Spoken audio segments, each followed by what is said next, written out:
And I can tell you with no uncertainty that miracle cures are no laughing matter. I bid you good day, sir. Oh, Mr. Marston, good to see you. How have you been keeping? I'm well, Mr. Mr. West Dickens. Nigel West Dickens of Eastcheap, London, New Waverly, New York, and Armadillo, New Austin. At your service. At my service. At everyone's service. At the service of science, of knowledge, of life. How are your wounds? Much, much better. But then they would be. Would be... I know a cure for all ailments, Mr. Marston. Ah, I'm sure you do. And I'm sure for just $2 an ounce, I could live forever. Oh, but for you, sir, I'd do a bulk discount rate of $1.95 an ounce, as long as you buy 100 ounces or more. That's a lot of immortality. Give it up, old man. That's Mr. West Dickens to you, boy. Give it up, old man. Listen, Marston, I'm broke, but this stuff is good. It works. I need a healthy young man like you. Come along, let's ride over to my newest customer at Ridgewood, and I'll explain while we go. Okay. To Ridgewood Farm, the sick and needy await us. Oh, the life of a wandering saver of souls.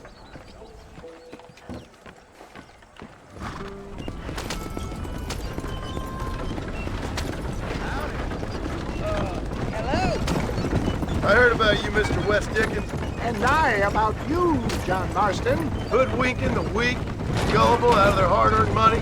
Stay on the road! You're going to destroy the merchandise! My dear boy, it is you who is gullible, if I may be so bold, for heeding such ill-informed You're scuttlebutt. as full of wind as a horse with the collar. I have been blessed with the gift of language, and for that I will not apologize. But the West Dickens elixirs speak for themselves. My thousands of happy customers attest to that. If my tonic is such a sham, how do you explain the fine fettle in which you find me? Last time you saw me, I was knocking at death's door. You should thank the doctor for that. I reckon you were acting it up worse than it was. Act I can, John. A more convincing Othello there has never been. And so shall you, a fair Iago or Cassio make. I don't like the sound of it. For the love of God, try to stay on the road. Showmanship, John. The flourish. The bow. Get back on the road. We'll have nothing left by the time we get to Ridgewood. We are operating in a competitive marketplace. Our product must stand out. And how does this involve me? We're going to use your God-given talents to our advantage. I'm really starting to I'll regret drop this. you off at the outskirts of Ridgewood. That way, it won't look like we came together. Once I'm set up, saunter nonchalantly into the crowd that is sure to be formed. Eventually, I will call you up to try my tonic. After extolling the virtues, I will have you perform a few feats of wonder to amaze and impress the paying public. Best you alight here, dear boy, so no one sees us arriving together. I'll see you there. Be ready to enchant the crowd.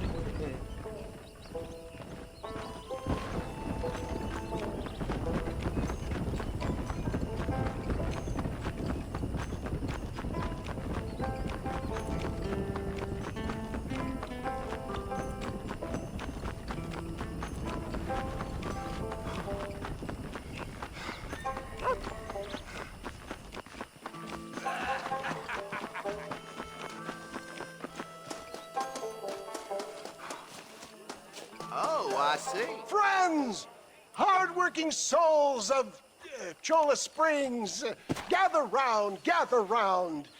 Do you suffer from rheumatism, lumbago, acute chronic sciatic, neurologic, or inflammatory pain? Well, I represent the only company that makes the genuine article that cures headaches, neuralgia, earache, toothaches, backache, swelling, sprains, sore chests, swelling of the throats, contracted cords and muscles, anxieties and ravaged nerves, stiff joints, wrenches, dislocations, cuts and bruises, and it adds vitality and vigor to the healthy man. But can you prove it, old man? Oh, I'm sure there's some customer here who could prove the qualities of it by taking a drink right now. You, sir, come up here. Step right up. That's the spirit. Ladies and gentlemen, pay close attention. This poor, wretched volunteer, entirely unknown to me, will demonstrate the effects of Dr. West Dickens' own patent tonic. Be you a cowpoke or athlete, this miraculous elixir developed with the wisdom of the East keeps the muscles supple and relaxes the cords. It loosens the joints and gives a feeling of youth and vigor to the whole system. Not possible, I hear you say. Well, doubt no longer. Faith can move mountains, but I ask not for faith. I am a man of science, and today science will be vindicated.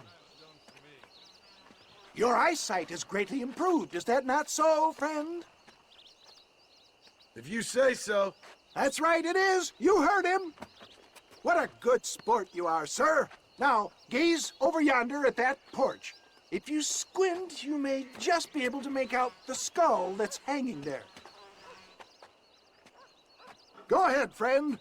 Shoot that skull and demonstrate the miraculous eyesight you now possess.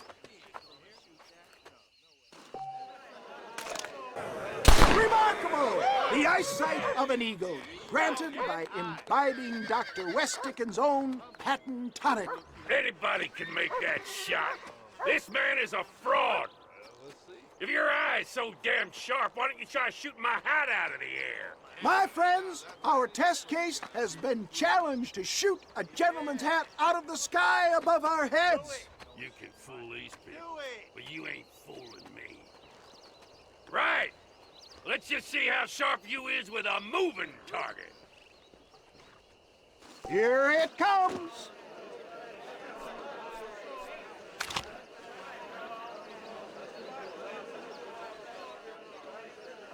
See? That tonic is a sham! Have you ever seen such an eye? Behold the power of the elixir, plucked out of the sky. Hey! Hey! What? You think you can put a hole in a man's hat and just walk away, do you? Hey, it don't work like that around here, mister. Come on! Are you a man or not? A challenge of battle has been offered to our volunteer. Prepare for a display of Herculean brawn. Come on! Behold the miracle tonic. That tonic will save you! There it is, skeptics and dissenters, irrefutable proof.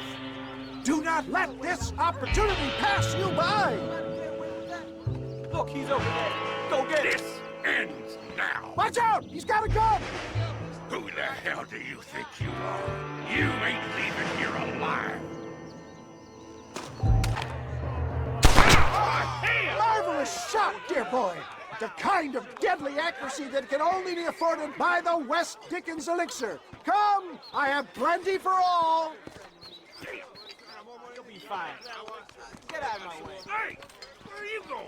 I want a bottle. Get me a bottle, please. One of them, right here. Yeah, no harm in trying one bottle, I suppose.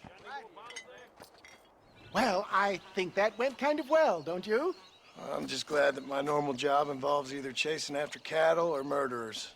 Not the likes of you, mister. Don't be like that. Now, if you'll excuse me, I'd like to say my goodbyes, head on back to the real world.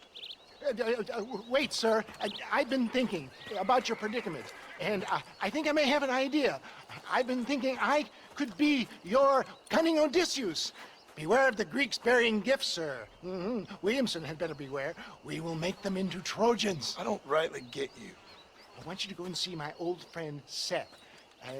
He can come across as a little curious, but I'm sure you two will get on. He's most often found at Coots Chapel. He's very devout. Why see him? Because between him and me, we can get those gates to open for you, and you can walk right in, just like in Homer's great Trojan yarn!